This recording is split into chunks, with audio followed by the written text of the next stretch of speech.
কি অবস্থা সবার? এটা হচ্ছে আইআইসিটি বিল্ডিং। তো আজকে হচ্ছে আমি সেকেন্ড টাইমারদেরকে নিয়ে আলোচনা করব।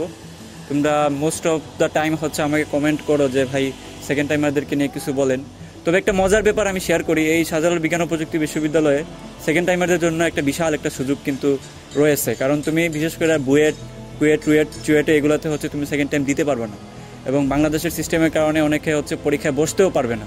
এটাই হচ্ছে রিয়েলিটি। কিন্তু যদি হচ্ছে তোমার প্রিপারেশনে যদি প্রথমবার ঘাটতি থাকে, তাহলে তুমি সেকেন্ড টাইম পরীক্ষা দিয়ে এই আইআইসিটি বিল্ডিংয়ের মতো একটা বিল্ডিংয়ে তুমি ক্লাস করতে পারবে, এবং এটা ডেফিনেটলি একটা ভালো সুযোগ তোমাদের জন্য। তো এটা একটা খুব ভালো ব্যাপার।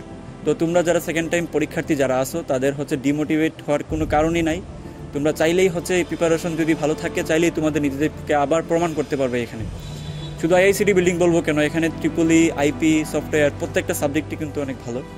কেমিক্যাল ইঞ্জিনিয়ারিং, হ্যাঁ তুমি যেটা ইচ্ছা তুমি সেটা নিয়ে পড়তে পারো।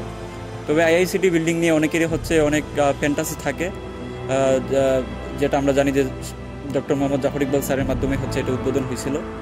তো এই জন্য অনেকের হচ্ছে একটা আবেগের জায়গা এটা। তো তোমরা চাইলে কিন্তু তোমাদের সেকেন্ড টাইম পরীক্ষা দিয়ে তোমাদের নিজেদেরকে আবার আরও একবার হচ্ছে যাচাই করে নিতে পারো। তো আমি বারবার প্রিপারেশন সম্পর্কে যদি বলতে চাই, বারবারই বলবো যে তোমরা অনেকগুলো এক্সাম বেচে ভর্তি হয়ে যাও। এটা আসলে উপরে আসলে আর কোনো প্রিপারেশন নাই।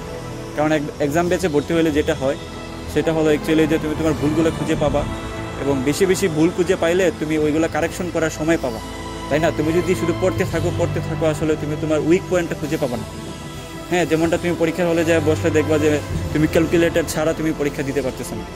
হ্যাঁ, তুমি অনেক বড় বড় ম্যাথ ওইগুলো তুমি ক্যালকুলেটর ছাড়া পারতেছো না, কিন্তু ক্যালকুলেটর সহ পারতেছো। তাহলে এখানে তোমাদের একটা লেকিংস আছে, তাই না? তো আমি আসলে বলবো যে অনেকগুলো এক্সাম পেছে ভর্তি হও, যেগুলোতে লেকিংস আছে ওইগুলো একটু বারবার দেখো। তো এই তো, খুদা হাফেজ।